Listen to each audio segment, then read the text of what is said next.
Everyone, it's me Anjali Verma, your educator. And आज की इस वीडियो में हम लोग डिस्कस करने वाले हैं कि अगर कोई ऐसे स्टूडेंट्स हैं जो अपने मार्क्स से सेटिस्फाइड नहीं है तो वो क्या क्या प्रोसेस कर सकते हैं। और ये जो सर्कुलर है ना, ये ऑफिशियल है, सारी जो डिटेल्स है ऑफिशियल है, ऑफिशियल वेबसाइट के थ्रू ही मैं आपको लेके जाती हूँ इस ऑफिशियल सर्कुलर पर भी।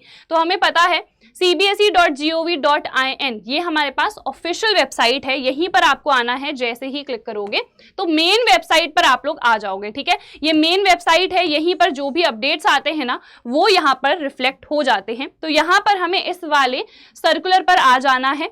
हमारी जो फोटोकॉपी है, वेरिफिकेशन है और जो रीवैल्यूएशन होना है फॉर क्लास 10th, यहाँ पर आप जैसे ही क्लिक करोगे, ये कल का ही नोटिफिकेशन है, कल ही आया था, जैसे ही हमारा रिजल्ट रिलीज हुआ था उसके बाद। ठीक है, इसमें जैसे ही आप क्लिक करोगे तो ये रहा हमारा ऑफिशियल सर्कुलर। ठीक है, इसको देख लेते हैं।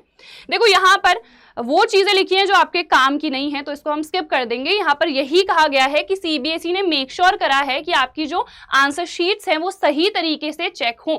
बट अगर किसी भी बच्चे को लगता है कि वो बहुत ही अच्छा पेपर करके आया था बट मार्क्स ना काफी कम रह गए हैं, उस केस में हमको क्या करना है वो मैं आप लोगों को बताने वाली हूँ। तो हमारे पास ना 3 स्टेप्स होते हैं, 3 प्रोसेस होते हैं और ये हमारे पास स्टेप वाइज चलेंगे।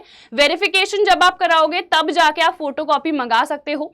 जब आप फोटोकॉपी मंगाओगे उसके बाद ही आप रीवैल्यूएशन करवा सकते हो। वेरिफिकेशन में क्या होता है, जो हमारे मार्क्स है ना उसको टोटल करा जाता है कि ऐसा ना हो कोई क्वेश्चन में हमारे मार्क्स गिवन थे और वो टोटल करने में एड अप ना हुए हो, वो होता है वेरिफिकेशन। फिर है आप लोग फोटोकॉपी मंगवा सकते हो और इसकी सिर्फ डिजिटल कॉपी मिलती है, फोन में मिलेगी आपको। ठीक है, एंड थर्ड है रीवैल्यूएशन। मतलब अगर आपको लगता है कि इस आंसर में 1 नंबर मिला है, मुझे ज्यादा मिलने चाहिए थे, लेट्स सपोज 5 मार्क्स का क्वेश्चन है, मुझे 1 मार्क्स मिले हैं बट आपको लगता है मुझे फुल मिलने चाहिए थे, तो यहाँ पर वापस से उसको इवैल्यूएट करा जाता है कि क्या ये आंसर सही है, बढ़ने चाहिए या फिर नहीं बढ़ने चाहिए। ठीक है, तो यहाँ पर ये 3 स्टेप्स हैं। आई होप क्लियर हो गया होगा। अब देखो यहाँ पर ये चीजें लिख रखी हैं, ऑब्वियसली एक स्पेसिफिक डेट होती है, उसी डेट के अंदर आपको ये 3 स्टेप्स करवाने होते हैं। क्या है वो डेट्स वो भी अभी डिस्कस करेंगे, बट उससे पहले उन्होंने यहाँ पर बता दिया है कि ऑफलाइन मोड में ये एक्सेप्ट नहीं करा जाएगा और जो हमारे पास शेड्यूल डेट है उसके बाद भी ये एक्सेप्ट नहीं करा जाएगा। आपको यहाँ पर चार्जेस पे करने होते हैं, फ्री ये नहीं होता है। क्या है चार्जेस वो भी अभी आगे हम देखेंगे। ठीक है, और ये ऑनलाइन मोड पर ही आपको पे भी करना है, चेक या फिर कैश एक्सेप्टेड नहीं है। ठीक है, एंड ऑल्सो यहाँ पर आप लोग देख सकते हो एक सिंगल एप्लीकेशन ही एक कैंडिडेट यानी कि एक बच्चा सबमिट कर सकता है। उसको पहले से ही ये डिसाइड करना है कि मुझे सिर्फ एक सब्जेक्ट के लिए भरना है या मुझे मल्टीपल सब्जेक्ट्स के लिए भरना है। Once applied no second opportunity will be accorded. ठीक है, मतलब अगर बाद में आप सोचते हो कि एक सब्जेक्ट तो मैंने भर दिया, अब मुझे दूसरा भी भरना है, तो बाद में ये नहीं हो पाएगा। तो एक ही बार में पहले से ही आपको डिसाइड करना है एक सब्जेक्ट के लिए आपको फिल करना है या फिर मल्टीपल सब्जेक्ट्स के लिए। ठीक है, तो ये सब हो गया हमारे पास। आपके मार्क्स घट भी सकते हैं अगर ऐसा होता है कि टोटलिंग में आपको ज्यादा मार्क्स मिल गए गलती से, तो यहाँ पर वो डिक्रीज भी हो जाएंगे। ठीक है, उसके बाद आपको एक नई मार्कशीट प्रोवाइड करी जाएगी, फिर वो जो आपकी मार्कशीट पहले से थी ना वो रिजेक्ट हो जाएगी।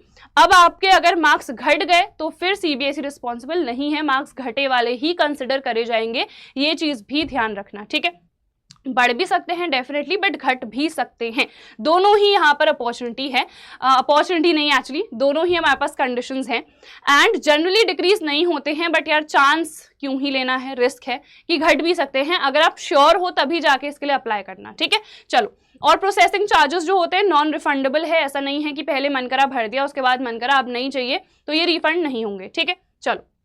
वेरिफिकेशन ऑफ मार्क्स, वेरिफिकेशन में मैंने बता दिया है सिर्फ यहाँ पर मार्क्स टोटल करे जाते हैं, ये बढ़ भी सकते हैं और घट भी सकते हैं। ठीक है, चलो। उसके बाद यहाँ पर ये तो हमारा हो गया। हाँ, यहाँ पर ये देखो, only those candidates who will apply for verification of marks online will be eligible to apply for obtaining photocopy.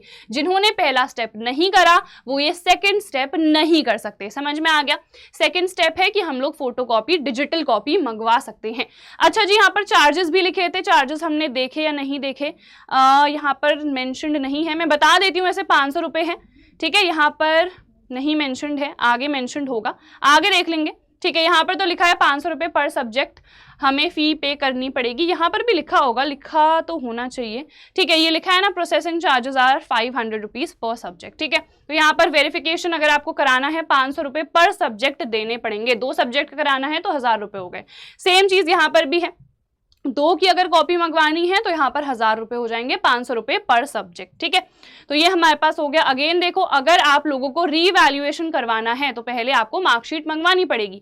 If the candidate desires to challenge the marks awarded to any question then he or she will have to apply online as per the schedule for revaluation. ठीक है, जब आपने copy मंगवा दिया, आपने answer देखा, आपने कहा कि 5 मार्क्स का क्वेश्चन था, मुझे 5 ही मिलने चाहिए थे, तो आप चैलेंज कर सकते हो एंड उसके लिए आपको रीवैल्यूएशन के लिए अप्लाई करना पड़ेगा। ठीक है, यहाँ पर 100 रुपीज पर क्वेश्चन, मतलब अगर 5 क्वेश्चंस हैं तो आपको 500 रुपये देने पड़ेंगे। तो हर एक क्वेश्चन जिसको आप चैलेंज करोगे आपको 100 रुपीज पर क्वेश्चन यहाँ पर देने पड़ेंगे। ठीक है, तो यार आई होप ये चीज़ क्लियर हो गई होगी। बस इसके अलावा और तो कुछ नहीं है। एक बार डेट्स देख लेते हैं, आई होप यहाँ पर नीचे शो करी होगी। ये रहा हमारा एंटायर शेड्यूल, कब आप ऑनलाइन अप्लाई कर सकते हो। ठीक है, तो यहाँ पर 20th यानी कि मंडे से फ्राइडे 24 तक आप कर सकते हो, मिडनाइट, रात के 12 बजे तक आप कर सकते हो, 12 बजे से पहले पहले ही एक्चुअली। एंड यहाँ पर 500 रुपीज़ पर सब्जेक्ट है, ये हमने देख लिया था। उसके बाद अगर आपको फोटोकॉपी चाहिए है तो आप 4 से कर सकते हो 5 तक। ठीक है, जून है ये। एंड अगेन 500 रुपीज़ पर आंसर बुक, यानी कि आपकी आंसर शीट का। ठीक है, फिर रीवैल्यूएशन 9 जून से 10 जून तक ही आप कर सकते हो। यहाँ पर 2 ही दिन आपको मिलते हैं, यहाँ पर भी आपको नहीं, यहाँ पर आपको 4 दिन मिलते हैं, 5 ऑलमोस्ट, और यहाँ पर 2 मिलते हैं। ठीक है, 100 रुपीज़ पर क्वेश्चन यहाँ पर आपको पे करना होता है। तो बस यार यही था हमारा अपडेट। आई होप ये सारी चीज़ें क्लियर हो गई होंगी। तो किसी को भी अगर अप्लाई करना है तो कर सकते हो, 3 स्टेप्स हैं, आई होप क्लियर हो गए होंगे। ऑफिशियल नोटिफिकेशन है, खुद एक बार डाउनलोड करके अच्छे से पढ़ भी सकते हो। ठीक है, सो यही था हमारा इंपॉर्टेंट अपडेट। मुझे डेफिनेटली कमेंट बॉक्स में बताना कितनी परसेंटेज आई है, कितनी आपने एक्सपेक्ट करी थी, क्या सही मार्क्स मिले हैं या गलत मार्क्स मिले हैं, कौन से सब्जेक्ट में कम रह गए, किस में ज़्यादा आए हैं, ये सब चीज़ें मुझे ज़रूर बताना कॉमेंट बॉक्स में। सो दैट इज़ इट यार, हम मिलेंगे हमारी नेक्स्ट वीडियो में। टिल देन अपना ख्याल रखना एंड बाय बाय।